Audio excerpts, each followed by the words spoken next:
Alhamdulillahi Rabbil Alamin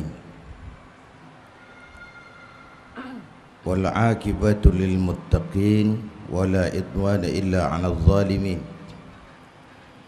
Ashhadu an la ilaha illallah wahdahu la syarika lah syahadatan tadharul quluba minal ghasyil la'in.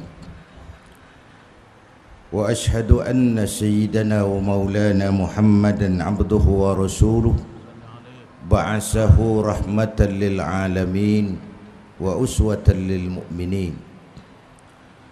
Allahumma fassalli wa sallim wa barik ala sayyidina Muhammadin wa ala alihi wa ashabihi al mujahidin at-tahirin.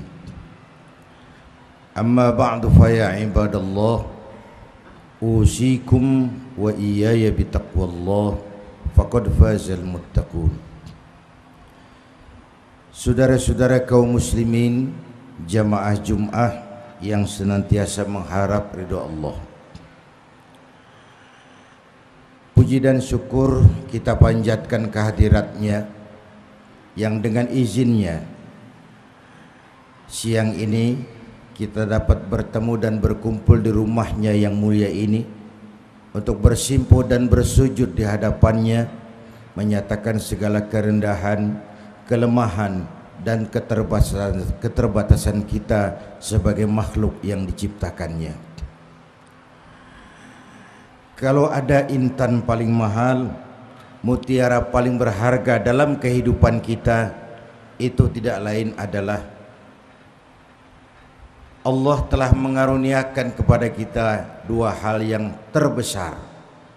Pertama, dijadikannya kita sebagai muslim, dan yang kedua, kita terlahir di bumi Indonesia.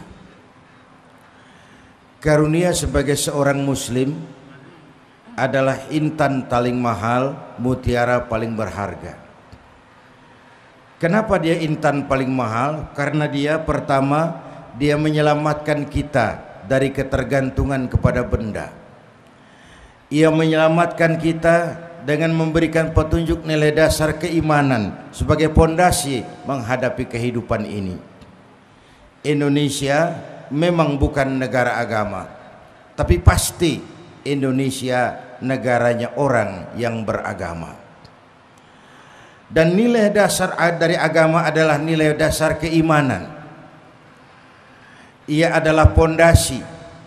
Kalau dia kuat akan aman bangunan, kalau ia melenceng akan melenceng juga bangunan, kalau ia runtuh akan runtuh pula bangunan. Begitulah iman yang merupakan pondasi kehidupan. Sebilah pisau kalau dipegang tangan orang yang beriman, paling-paling leher ayam sasarannya. Tapi kalau dipegang orang yang jauh dari iman, tidak cuma leher ayam, mungkin lehernya temannya sendiri pun bisa digarapnya. Pisaunya sama, penggunaannya berbeda ketika tangan orang yang memegang berbeda. Oleh karena itu, kita di dalam membangun negeri ini bukan sekedar perlu orang-orang pintar, kita juga perlu orang-orang benar. Nampaknya bahkan masyarakat lebih menerima orang yang benar, tidak terlalu pintar, ketimbang orang yang pintar tapi tidak benar. Sudah capek rasanya rakyat dibikin susah oleh orang yang cuma pintar tapi tidak benar. Boleh jadi pendidikan membuat kita semakin pintar, tapi keimanan harus membuat kita menjadi semakin benar. Nilai kebenaran yang ditempa dengan keimanan ini akan melahirkan keseimbangan. Saudara-saudara kaum muslimin, jamaah Jum'ah yang berbahagia. Oleh karena itu, yang kedua, kita bersyukur dikaruniai, dilahirkan di bumi yang bernama Indonesia ini. Sebuah negeri besar yang subur, yang Allah titipkan kepada kita dengan keringat, air mata, darah, dan nyawa. Seorang ahli sufi menjelaskan bahwa hidup yang paling tenang adalah hidup seperti model tukang parkir. Tukang parkir di pasar, di mall itu, walaupun mobil banyak, mereknya bagus-bagus, tidak pernah sombong. Nanti mobil pergi satu demi satu, habis sama sekali, dia juga tidak sedih. Mobil banyak tidak sombong, mobil habis tidak sedih. Apa rahasianya? Ternyata satu, tukang parkir itu tidak merasa memiliki, tapi merasa dititipi. Bukankah ini pendidikan tasawuf? Siapa saja yang merasa memiliki, bersiaplah kehilangan. Dan kehilangan itu menyakitkan. Tapi barang siapa yang merasa dititipi, bahwa jabatan ini, harta ini, ilmu ini semua sekedar sebuah titipan, maka hiduplah seperti tukang parkir. Pertama, titipan tidak boleh membuat kita menjadi sombong. Tidak wajar seorang yang sekadar dititipi lalu menjadi sombong. Tidak pantas dititipi kok sombong. Yang kedua, titipan harus dijaga baik-baik. Kalau tidak, yang nitip tentu akan marah.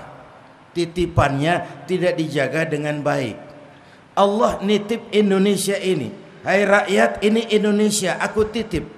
Titipan ini ditebus dengan keringat, air mata, darah, dan nyawa. Ini negara besar dan kaya. Besar dan kaya. Kekayaan negeri ini dikuasai oleh negara, memang. Tapi harus digunakan bagi sebesar-besar kemakmuran rakyat. Itu amanat sang penitip. Amanat rakyat, amanat sang penitip. Kalau itu disalahgunakan, yang nitip bisa saja marah. Yang nitip bisa saja marah. Dan kalau yang nitip marah, dia bisa memerintahkan makhluknya yang lain untuk menegur kita. Bisa disuruhnya Merapi, bisa disuruhnya anak Krakatau, bisa disuruhnya angin puting beliung. Bukankah angin itu juga makhluk? Bisa disuruhnya banjir yang besar, bukankah banjir air itu juga makhluk? Kaum muslimin jamaah Jum'ah yang berbahagia. Oleh karena itu, dari dua hal ini ada sebuah rangkupan yang merupakan amanat dari almarhum Panglima Besar Sudirman. Beliau mengatakan, kamu hanya bisa menang kalau kamu kuat. Kamu hanya bisa kuat kalau kamu bersatu. Dan kamu hanya bisa bersatu kalau kamu hidupkan semangat silaturahmi. Mau menang harus kuat, mau kuat harus bersatu, mau bersatu harus menghidupkan semangat silaturahmi. Bangsa kita dewasa ini mengidap 3 penyakit kronis. Pertama, penyakit kudis. Yang kedua, penyakit kurap. Yang ketiga, penyakit kutil. Kudis, kurang disiplin. Kita ini bangsa yang merdeka dengan keringat, air mata, darah, dan nyawa. Mestinya bangsa ini punya disiplin yang sangat tinggi. Kita menoleh kepada tetangga kita Jepang, dihantam oleh 3 musibah beruntun. Sejak dari banjirnya tsunami, gempanya sendiri, sampai bocornya reaktor nuklir, terutama yang di Fukushima. Tapi semangat dan disiplin yang demikian tinggi membuat mereka tegar. Kita, bangsa yang merdeka dengan keringat, air mata, darah, dan nyawa, nyaris disiplin kita rendah di semua bidang kehidupan, di semua bidang. Konon menurut prediksi ekonomi 2011-2012, Indonesia akan jadi pengimpor beras nomor 4 terbesar di dunia, di bawah Kenya. Ini kan lagi-lagi gambaran penyakit kudis. Kita ini sawah yang subur ditanami gedung, lalu sawahnya pindah ke lahan gambut di negeri entah berantah. Di Jawa sawah habis, di tempat lain pun sawah gagal. Penyakitnya kudis. Korupsi kita agak tersendat-sendat pemberantasannya, karena umumnya mental kita punya disiplin, takut atasan tapi tidak takut Tuhan. Takut atasan tapi tidak takut Tuhan. Di semua aspek kehidupan disiplin kita lentur dan luntur. Padahal semua konsep agama muaranya disiplin. Salat disiplin waktu, syahadat disiplin keyakinan, Puasa Ramadan disiplin makan dan minum. Begitu tingginya disiplin puasa itu. Yang halal pun kalau belum waktunya jangan sentuh, jangan dimakan. Yang halal saja kalau belum waktunya jangan diambil. Bukankah itu sebuah disiplin yang sangat tinggi? Penyakit yang kedua kurang rapi. Kita ini bangsa yang lemah manajemennya. Kita bisa bangun masjid, tapi menata masjid nyaris kalah dengan gereja. Kita bisa bangun rumah sakit Islam, bersaing kalah dengan rumah sakit Zending. Berapa banyak rumah sakit Islam akhirnya jadi rumah Islam sakit. Berapa banyak sekolah-sekolah yang kita bangun bernasib la yamutu wa la yahya, tidak bermutu karena kurang biaya. Lemahnya manajemen kita. Dan yang ketiga penyakit kita kutil, kurang teliti. Bangsa ini cepat heran, gampang kagum. Coba lihat saja, kadang-kadang kita aneh, negeri kita ini pasar bagus, apa saja laku. Coba saja, kalau ada nabi baru, ada aja pengikutnya itu. Heran sih. Kalau ada aliran aneh, ada saja yang masuk. Ini pasar bagus. Karena masyarakatnya sedang kutil, kurang teliti. Ditambah oleh kemampuan entertain, orang pandai membangun pencitraan. Orang pandai membangun bungkusan. Sehingga akhirnya orang terpedaya, terpesona, kagum dengan bungkusannya, lupa dengan isinya. Ini penyakit kutil, kurang teliti, cepat heran, gampang kagum. Nah, sumber tiga penyakit ini tidak lain adalah kuman, kurangnya keimanan. Karena itu dengan khutbah yang singkat ini, kebetulan ini masih bulan Maulid, ada milad. Maulid ya Maulid Nabi, yang milad keluarga besar Golkar. Kita sebagai rakyat tentu ikut berharap. Kita tahu bahwa Golkar pernah 32 tahun mewarnai republik ini. Bahkan masih dan tetap akan terus mewarnai negeri tercinta ini. Kita sebagai rakyat tentu punya harapan-harapan besar. Pertama, untuk memantapkan terus nilai-nilai kehidupan beragama di negara yang kita cintai ini.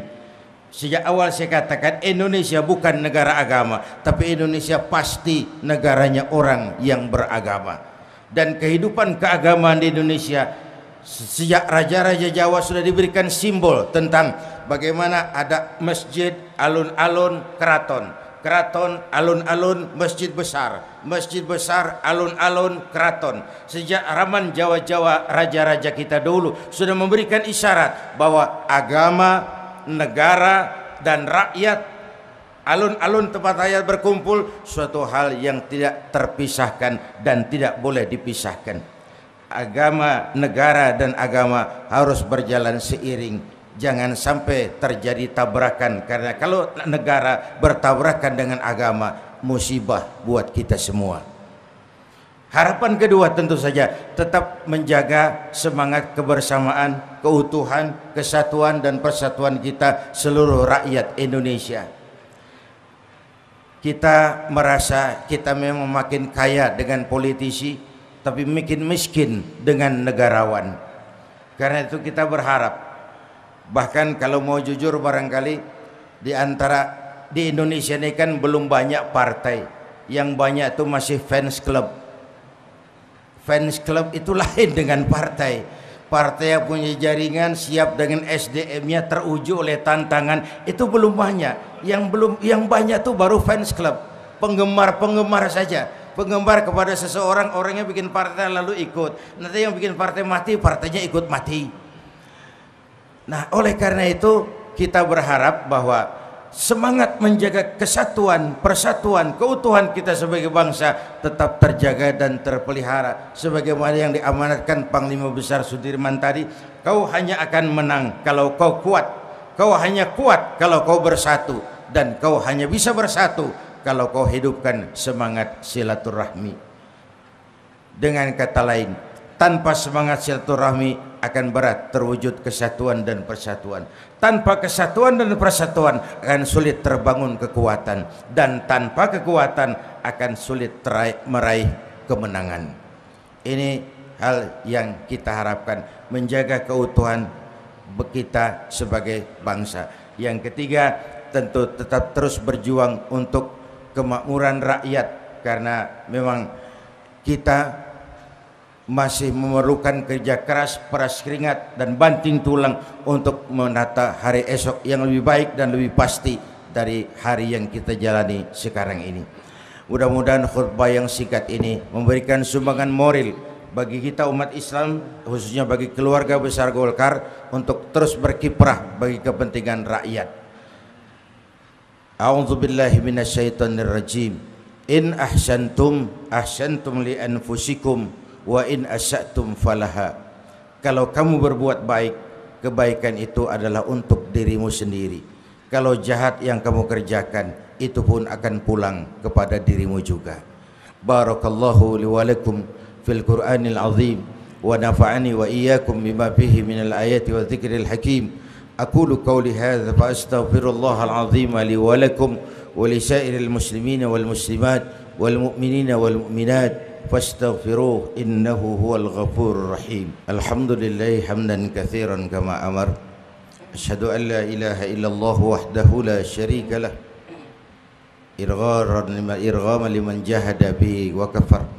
Wa asyhadu anna sayyidana Muhammadan abduhu wa rasuluhu sayyidul khalaiqi wal bashar. Amma ba'du fa ya ibadallah usikum wa iyaya bitaqwallah faqad fazal muttaqun. Wa'lamu anna Allah amarakum bi amrin bada'a fihi bi nafsihi wa sanna bi malaikatihi musabbihati bi qudsihi wa qala ta'ala wa lam yazal qailan alima inna Allaha malaikatahu yusalluna 'alan nabi ya ayyuhalladzina amanu sallu 'alaihi wa sallimu taslima. Allahumma salli wa sallim wa barik ala sayyidina Muhammad wa ala ali sayyidina Muhammad wa radallahu an arba'atil khulafa'ir rasyidin Abi Bakr wa Umar wa Utsman wa Ali wa an baqiyatis sahabati ajma'in wa anit tabi'in wa tabi'it tabi'in wa man tabi'ahum bi ihsanin ila yaumiddin wa alaina mahum bi rahmatika ya arhamar rahimin. Allahumma ighfir lil mu'minina wal mu'minat wal muslimina wal muslimat al ahya' minhum wal amwat innaka sami'un qaribun mujibu da'awat ya qadiyal hajat. Allahumma ya Allah, dengan sepenuh perasaan dan pengharapan dalam segala kerendahan dan kelemahan kami bermohon kehadirat-Mu ya Allah. Begini banyak nikmat dan karunia yang Kau berikan kepada kami, sering kami tidak pandai mensyukurinya. Kebaikan-Mu turun setiap saat ya Allah, sementara kesalahan kami naik di hampir setiap waktu. Allah, kalau selama ini lebih banyak lalai kami dari ingat kami, lebih banyak keluhan kami dari syukur kami, lebih banyak marah kami dari sabar kami, tunjuki kami jalan-Mu yang lurus, yang apabila kami berpijak di atasnya, tidaklah kami akan tersesat untuk selamanya. Ya Allah, tautkan hati kami, satukan langkah kami, jangan biarkan kami sebagai bangsa pecah berkeping-keping. Ya Allah, kami tidak tahu apa kami masih punya hari esok, namun kami bermohon kepadamu, berikan kiranya kami kesempatan untuk dapat melaksanakan kebaikan-kebaikan dalam hidup ini. Ampuni dosa kami, dosa ibu bapak kami, dosa saudara-saudara kami umat Islam. Karuniakan kepada kami rakyat dan bangsa Indonesia pemimpin-pemimpin yang takut kepadamu dan sayang kepada kami. Berikan mereka kekuatan zahir dan batin untuk dapat membawa kami rakyat dan bangsa Indonesia keluar dari kesulitan hari ini, menapak menuju hari esok yang lebih baik dan lebih pasti. Rabbana hab lana min azwajina wa dzurriyyatina qurrata a'yun waj'alna lil muttaqina imama. Rabbana atina fid dunya hasanah wa fil akhirati hasanatan wa qina adzaban nar. Ibadallah, innallaha ya'muru bil adli wal ihsan wa ita'i dzil qurba wa yanha 'anil fahsya'i wal munkari wal baghi ya'izukum la'allakum tadhakkarun wa la dzikrullahi akbar.